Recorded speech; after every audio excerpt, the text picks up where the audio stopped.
दोस्तों नमस्कार। आज मैं आपके बीच में शिक्षा जैसे महत्वपूर्ण मुद्दे को लेकर कुछ बात करना चाहता हूँ। शिक्षा हम पिछले आज़ादी के बाद से देख रहे हैं कि जो भी शिक्षा व्यवस्था हमें मिल रही है या हमारे बच्चों को मिल रही है, तो कहीं ना कहीं उसमें कुछ ऐसी त्रुटि है जिससे हम संपूर्ण मनुष्य के रूप में एक विद्यार्थी को ढालने में असफल है। यहाँ पे हमें विचार करने की आवश्यकता है कि हम अपने बच्चों को कैसे शिक्षा दिलाना चाहते हैं। क्या एक क्लास से दूसरे क्लास में पहुँचते हुए 25 वर्षों तक वह पढ़ता रहे हमारा छात्र, और 25 वर्षों के बाद जब वो यूनिवर्सिटी कॉलेज से निकले तो एक नौकरी की तलाश में लग जाए। दूसरा, क्या हम ऐसा शिक्षा दिलाना चाहते हैं जिसमें कंप्लीट मनुष्यता का निर्माण हो सके, मानव मूल्यों का निर्माण हो सके, प्रकृति की तरफ प्रेम जागृत हो सके, हम मनुष्य से मनुष्य के प्रति व्यवहार करना सीख जाए, हम पूरे ब्रह्मांड को समझने से पहले अगर एक दूसरे को समझ जाए तो मैं समझता हूँ कि यह एक बेहतरीन शिक्षा हो सकती है। अभी वर्तमान में जो शिक्षा पद्धति चल रही है, मेरे हिसाब से एक दौड़ है। दौड़ते जाइए, लेकिन उसका अंत कहीं नहीं होता कि हमें कहाँ जाना है। हर किसी को अपने जीवन में कुछ न कुछ कमी, कुछ न कुछ ऐसी बातें रह जाती हैं जो अंतिम समय, मौत के समय तक भी मनुष्य को एहसास नहीं हो पाता कि हमने संपूर्ण जीवन जिया है कि नहीं जिया है। क्या संपूर्ण जीवन ना जी पाना कहीं न कहीं शिक्षा व्यवस्था या शिक्षा देने लेने में जो कमियां हैं वो कारण नहीं है? मेरे हिसाब से 100% यही कारण है कि हमारी शिक्षा व्यवस्था संपूर्ण मनुष्य निर्माण करने में असफल रही है। हम नौकरशाह बनाते हैं, बड़ी कठिनाई से बनते हैं, जो भी IAS IPS बनते हैं बहुत मेहनत करके बनते हैं, लेकिन क्या वो समाज के लिए सही मायने में अपना योगदान दे पाते हैं? संभवतः कुछ आप बात को छोड़ के बाकी तो जवाब आपका भी नहीं होगा, मेरा भी नहीं। समाज के अन्य क्षेत्रों में हम देखते हैं कि जितना पढ़ा लिखा आदमी है उतना ज़्यादा समाज के लिए बोझ साबित होता है, या आप कह सकते हैं कि समाज के लिए उतना उपयोगी नहीं हो पाता जितना एक पढ़े लिखे इंसान को होना चाहिए। मनुष्य में एक कोमलता का भावना होना चाहिए। कोमलता की भावना शिक्षा के द्वारा ज्यादा उत्पन्न होनी चाहिए, जो कि दुर्भाग्य से खत्म कर दी जाती है। कोरोना कालखंड में हम 1.5 साल लगभग हमारे विद्यार्थी शिक्षा से दूर रहे। मौका था कि पालक उसको सही ढंग से शिक्षित कर सके, परंतु हुआ क्या?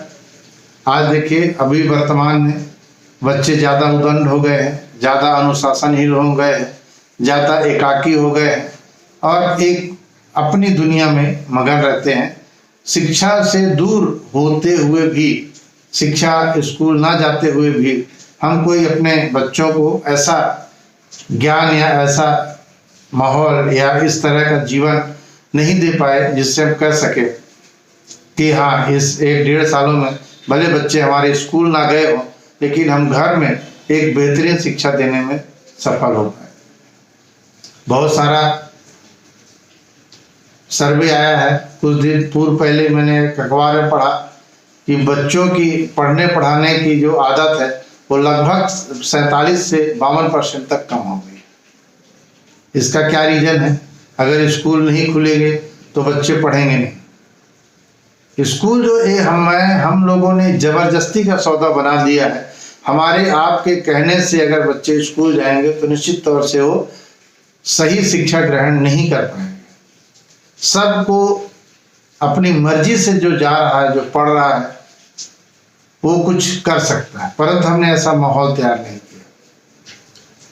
मैं कई महापुरुषों की जीवनी पढ़ता हूँ, देखता हूँ, सुनता हूँ ऑडियो बुक के माध्यम से। मुझे बहुत बार पता चलता है कि वो महापुरुष जिन्हें महापुरुष कहते हैं, वो चाहे गुरुदेव रविन्द्रनाथ टैगोर हो, चाहे कृष्णमूर्ति हो, ऐसे बहुत सारे नाम हैं जो स्कूली शिक्षा में कहीं ना कहीं कमजोर थे और वो स्कूल नहीं जाना चाहते थे। इसका क्या रीजन हुआ कि हमारी व्यवस्था ऐसी है कि हम स्कूल से बच्चों को दूर करते हैं, जबरदस्ती उन्हें बिठाते हैं और एक परीक्षा पास कराते हैं और फिर अधकचरा ज्ञान लेके हम समाज में झोंक देते हैं। उस स्थिति में समाज बेहतर कैसे हो सकता है? क्या शिक्षा का ही दुष्परिणाम नहीं है कि कोरोना कालखंड में जहाँ पे एक तरफ लोगों की मौतें हो रही थी, दूसरी तरफ मेडिकल प्रोफेशन से जुड़े हुए लोग अपनी कमाई बढ़ा रहे थे? क्या शिक्षा का दुष्परिणाम नहीं है कि अगर कोई दुर्घटना घट जाती है तो हम उस दुर्घटनाग्रस्त व्यक्ति से मदद करने से पहले अपने लाभ के बारे में सोचने लगते हैं? ऐसे बहुत सारे उदाहरण हैं जो मेरे नज़र में गलत शिक्षा का ही परिणाम है। गलत शिक्षा का परिणाम है अदालतों में लाखों लाखों करोड़ों के तादाद में केस पड़े हुए हैं। गलत शिक्षा का ही परिणाम है कि हम एक दूसरे से जानते तो हैं लेकिन एक दूसरे को सही ढंग से जानने का प्रयास नहीं करते, सिर्फ पहचानते हैं। इन सारी अव्यवस्थाओं को कहिए या एक ऐसा अंधी दौड़ को हम सबको मिलके दूर करना पड़ेगा। और जब बच्चा पहली क्लास में नर्सरी में हम एडमिशन देने जाएं तो अगर हम यह पता कर लें कि अपने बच्चों को क्यों पढ़ाना चाहते हैं तो मैं समझता हूँ वहाँ से आपका पालक होने का दायित्व वहाँ से शुरू हो जाएगा। जब आप बच्चे के लिए पता करेंगे कि उसके बारे में पता करेंगे से क्या पढ़ना है क्या नहीं पढ़ाना है। और एक अभी मौका था कोविड काल में, आपका बच्चा आपके साथ बहुत समय गुजारा, लेकिन दुर्भाग्य से मुझे कहना पड़ रहा है कि हम अपने बच्चों के साथ समय नहीं गुजार पाए। हम या तो टीवी देखते रह गए या अपने दूसरे कामों में लगे रहे, लेकिन बच्चों के साथ हम बैठ के अपना समय नहीं गुजार पाए।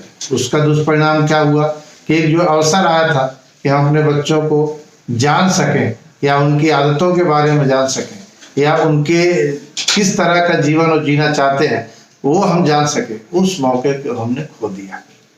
लेकिन अभी भी अवसर है, अगर हम चाहें कुछ बच्चों को ही लेके अगर आप अपने बच्चे को सही ढंग से जानने की कोशिश करेंगे, समझने की कोशिश करेंगे, उसका टेक्निक है।